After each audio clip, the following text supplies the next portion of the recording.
नमस्कार, कैसे हैं आप लोग? तो आज आप सुनने जा रहे हैं हल्की फुल्की कहानी। और इसे आप लाइट कॉमेडी भी कह सकते हैं। पारिवारिक जीवन के ऊपर बेस है। और इस कहानी को लिखा है प्रेम जन्मेजय ने। और कहानी का नाम है घर में 21वीं सदी। कॉलेज से पढ़ा कर घर लौटा तो घर में घुसने से पहले लगा कि जैसे किसी दूसरे के घर में घुस रहा हूँ। एक बार दोबारा अपने फ्लैट का नंबर पढ़ा। ये मेरा ही घर था। जैसे मथुरा वाले श्री कृष्ण के पास से लौटकर अपनी झोपड़ी के स्थान पर महल खड़ा देखकर सुदामा को आश्चर्य हुआ था, वैसे ही आश्चर्य मुझे भी हुआ। परंतु ना तो मैं सुदामा की तरह गरीब हूँ और ना ही मैं मथुरा का। तो क्या शाहदेव वाले श्री कृष्ण के पास गया था? फिर मेरे फ्लैट में ये परिवर्तन कैसे हुआ? नया सोफा, रंगीन टीवी, डाइनिंग टेबल, झाड़ फानूस, लगा जैसे किसी 5 स्टार होटल के कमरे में पहुंच गया हूँ। 5 घंटे में इतना बड़ा परिवर्तन! मैंने अपने घर में घुसने के लिए घंटी बजाई और आश्चर्यचकित उस जादूगर के बाहर आने की प्रतीक्षा करने लगा जिसने ये चमत्कार किया था।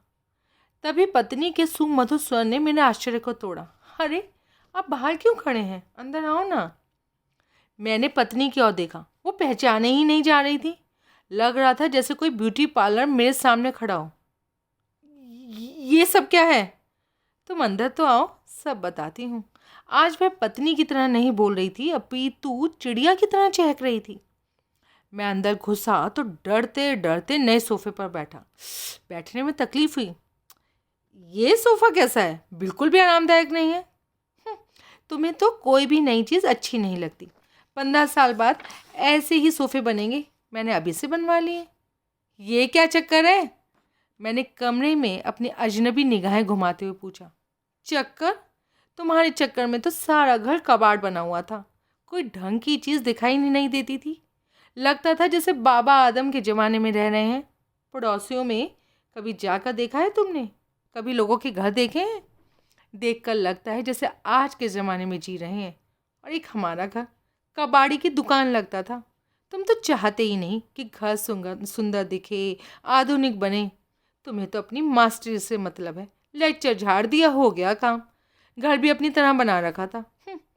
पत्नी मुझे डांटने के स्वर में आ गई थी। भाग्यवान, कौन नहीं चाहता कि उसका घर अच्छा लगे, पर घर में खाने को ना हो और हम सेंट लगाते फिरें, क्या ये अच्छी बात है? जितनी चादर हो उतना ही पाँव पसारना चाहिए, समझी? मैंने मास्टरी मुद्रा में कहा। रहने दो अपनी मास्टरों वाली लेक्चरबाजी। चादर और पाँव पसारने की बातें पुरानी हो गई हैं। अब तो पाँव पसारो और चादर बड़ी करो, चाहे चादर ही फट जाए और हम नंगे दिखाई देने लगे। तुमसे ना बहस करना बेकार है। इस घर में मेरा भी कोई हक है कि नहीं? आखिर घर चलाने की जिम्मेदारी किसकी है? मेरी ना।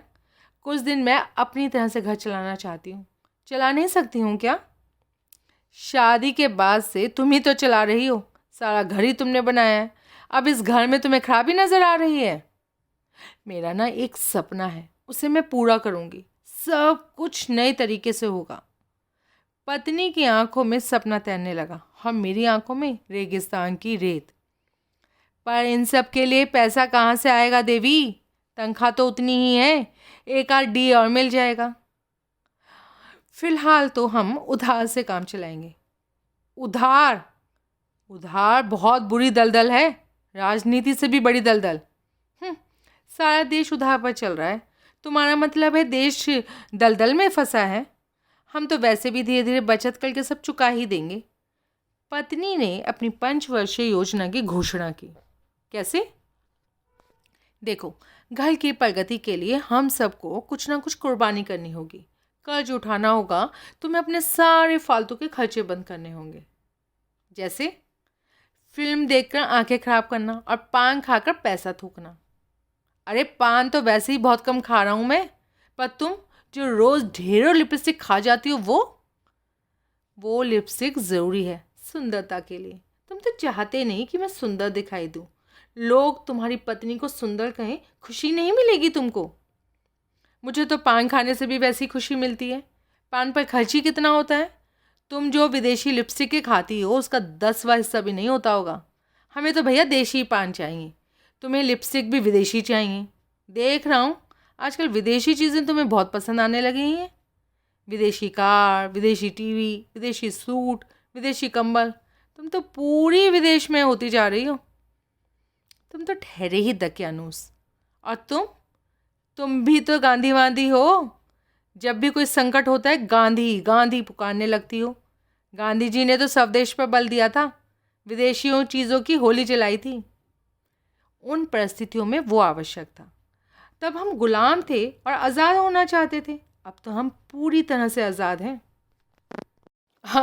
और अधूरी तरह से गुलाम होना चाहते हैं। अब नई तरह की गुलामी हमें पसंद है, 21वीं सदी की। क्यों? तुमसे ना बहस बेकार है, मैंने देख लिया। मेरा इस घर में कोई अधिकार नहीं। मैं नाम को घर की रानी हूँ। मेरी मम्मी के घर में मम्मी मेरी पत्नी का आखिरी और कारगर हथियार है। वह रोती है और मम्मी के घर की प्रशंसा में पुराण बाँचने लगती है। मैं भावुक होकर हथियार डाल देता हूँ। भावुकता भारतीय गुण जो है, साथ खून करने वाला भी रो दे तो हमारा दिल पसीज जाता है। इस बार भी मैंने हथियार डालने की स्वर्णिम परंपरा निभाते हुए कहा, अच्छा बाबा रो मत, और ये बताओ कि बचत के लिए और क्या क्या कटौती करनी होगी। हाँ, तो अब तुम कॉलेज स्कूटर की जगह बस में जाया करोगे। बस में? क्यों? पेट्रोल बचाओ, खर्चा कम करो। पर बस भी तो बहुत महंगी हो गई है। स्कूटर के खर्चे से बहुत कम महंगी है। जब बहुत ज़रूरी हो तब स्कूटर पर जाना। चलो, ये तो तुमने अक्लमंदी की बात कही। हम लोग कार बेच देते हैं, वो भी बहुत पेट्रोल खाती है। खाती क्या है? पीती है। कार बेच देते हैं। मुझे और बच्चों को जाना होगा तो किस पर जाएंगे? तुम्हारे इस खटारा स्कूटर पर? अरे बस में जाएंगे। मैंने शिखर वार्ता में समझौता रखा। हमसे बस में नहीं जाया जाएगा। बस में कितने गंदे गंदे लोग बैठे होते हैं। बस में सुरक्षा भी है क्या? कार में मेरे स्कूटर से 4 गुना पेट्रोल खर्च होता है। मैं अब स्कूटर में भी जाने लायक नहीं रहूं और तुम कार में मज़े करो। भाई वाह! कार में तो सुनो, मेरी बात तुम ध्यान से नहीं सुन रहे हो। कार में तो हम ज़रूरी काम से जाते हैं। ज़रूरी काम? मायके हर हफ्ता जाना ज़रूरी है। सहेलियों के साथ बिंदी शॉपिंग के लिए जाना ज़रूरी है। शहरियों को लाद कर सड़क पर सड़क गश्ती करना ज़रूरी काम है। तुम तो सब्जी भी कार पर खरीद कर लाती हो। क्यों? देखो, तुमने फिर बहस की। तुमने अभी समझौता किया था ना, अब तोड़ने भी लगे। मुझे लगा कि पत्नी अब फिर मम्मी को याद करने के मूड में है। मैंने फिर हथियार डाल दिए। अच्छा गृह देवी, अब और क्या क्या परिवर्तन कर डाला है, जल्दी बताओ, मुझे चायास लग रही है। अरे तुम्हारी चाय के लिए हीटर वाली केतली लाई हूँ। ये देखो कपड़े धोने की मशीन, और ये देखो वैक्यूम क्लीनर। ये आटा गूंथने की मशीन कितनी अच्छी है ना। काम वाली और नौकर की छुट्टी करने वाली हो क्या? नहीं तो क्या मतलब? मतलब ये कि ये सारी चीज़ें चलेंगी बिजली से, और हमारे यहाँ बिजली का तो भरोसा है ही नहीं। ये चीज़ें तो घर की शोभा बढ़ाएंगी। आने वालों पर कितना रौब पड़ेगा, नहीं? हे भगवान! मैंने अपना माथा ठोक लिया। तुम क्यों अपना माथा ठोकते हो? माथा तो मुझे अपना ठोकना चाहिए। मैं तो घर की प्रोग्रेस के लिए इधर उधर से उधार मांगती फिर रही हूँ। अच्छी चीज़ों के लिए बाज़ारों में चप्पलें घिस रही हूँ। हर समय घर को 21वीं सदी में ले जाने की टेंशन में रहती हूँ। और एक तुम हो, मेरी सरकार, मेरी गृह देवी, मेरी घर की रानी, मेरी सब कुछ। अपनी ये टेंशन छोड़ दो। अपने 5 सितारा सपने को छोड़कर सोचो कि तुम्हारा गरीब पति क्या चाहता है। बैठने को नया सोफ़ा या खाने को अन्न? ये कहकर चाय बनाने के लिए मैं खुद ही रसोई घर में चला गया। जानता हूँ वह मेरी बात पर सोचेगी नहीं।